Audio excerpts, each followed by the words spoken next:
নমস্কার সবাইকে। যদি আপনি ভাবছেন যে আপনার নাম্বারটা আপনি বিএসএনএল পোর্ট করাবেন, তাহলে এই ভিডিওটা আপনার জন্য। আমি আছি এখন বিএসএনএল অফিসে, তো ভাবলাম বিএসএনএল অফিসে এসে কিছু ইনফরমেশন নেওয়া যায় কিনা। তো কিছু ইনফরমেশন নিলাম, যেটা ভাবলাম হয়তো শেয়ার করলে আপনাদের লাভ হতে পারে। তো প্রথম কথা হচ্ছে, যদি আপনি ভাবেন যে আপনার নাম্বারটা আপনি পোর্ট করাবেন, তাহলে ফার্স্ট অফ অল আপনাকে 15 ডেজ ওয়েট করতে হবে। যদি ফ্রেশ সিম কেউ নেয়, তাহলে সেটা 3 ঘন্টার ভিতরে অ্যাক্টিভেট হয়ে যায়, কিন্তু পোর্ট করতে হলে সেটা 15 ডেজ ওয়েট করতে হবে। 2 নম্বর হলো, আপনার একটা আধার কার্ড জেরক্স আনতে হবে, এবং আনার পর একটা নাম্বারে SMS করতে হবে, PORT, পোর্ট ক্যাপিটাল লেটার লিখে একটা স্পেস দেবেন, দিয়ে ওই নাম্বারটা আপনি টাইপ করবেন। যে নাম্বারটা আপনার পোর্ট করাবেন সেই নাম্বারটা টাইপ করে 1901 এই নাম্বারে আপনি SMS করবেন। SMS করার পর আপনাকে একটা কোড দেবে।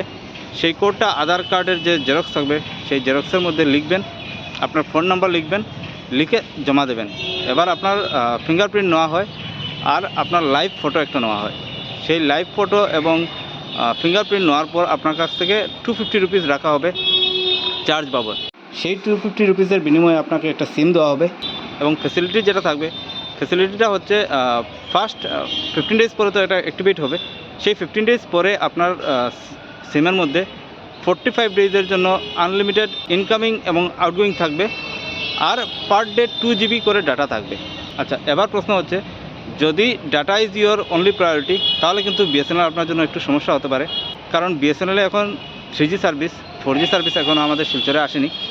তো ডাটার যদি আপনি মাইন্ডে রেখে যদি বিএসএনএল পোর্ট করেন, তাহলে হয়তো আপনার জন্য একটু সমস্যা হতে পারে। এতটা স্পিড কিন্তু আপনি পাবেন না, যেটা যতটুকু মানে জিও বা এয়ারটেল থেকে পাচ্ছেন। তো সেইগুলো একটু আপনার কম্প্রোমাইজ করতে হবে। বাকি ট্যারিফ কিন্তু আপনার বিএসএনএল অনেক সস্তা, সেটা আমরা সবাই জানি। 4Gর ব্যাপারে যেটা আমি জিজ্ঞেস করলাম, 4G এখনও আসেনি, খুব তাড়াতাড়ি কিন্তু এটা এসে যাবে। আর আপনাকে যেটা সিম দেওয়া হবে, সেটা 4G সিম অলরেডি দেওয়া হবে। তো 4G সিম আসার পর 4G যখন অ্যাক্টিভেট হয়ে যাবে, সেই 4G আপনার ফোনেও চালু হয়ে যাবে। তো অন্যান্য যেমন জিও বা এয়ারটেলের বেলায় 4Gর ট্যারিফ আলাদা থাকে, 3Gর ট্যারিফ আলাদা থাকে। বিএসএনএল বেলায় এরকম কিছু নেই, সব ট্যারিফই সেম। যদি সিম আপনার 3G থাকে, সেটা 3Gতে কাজ করবে, যদি 4G থাকে 4Gতে কাজ করবে। এবার আপনি বুঝে নিন যে আপনি কী করবেন। চাইলে আপনি পোর্ট করাতে পারেন, এইসব ডকুমেন্ট নিয়ে আসবেন, আর সাথে ক্যান্ডিডেট যে থাকবে সে নিজে আসতে হবে, লাইভ ফটো নেওয়া হবে, ফিঙ্গারপ্রিন্ট নেওয়া হবে, আর 250 রুপিস চার্জ থাকবে। আর অনেক ভিড়, অনেক মানুষ পোর্ট করাচ্ছে। এটা আরেকটা সমস্যা হতে পারে, যখন কনজিউমার খুব বেশি বেড়ে যাবে।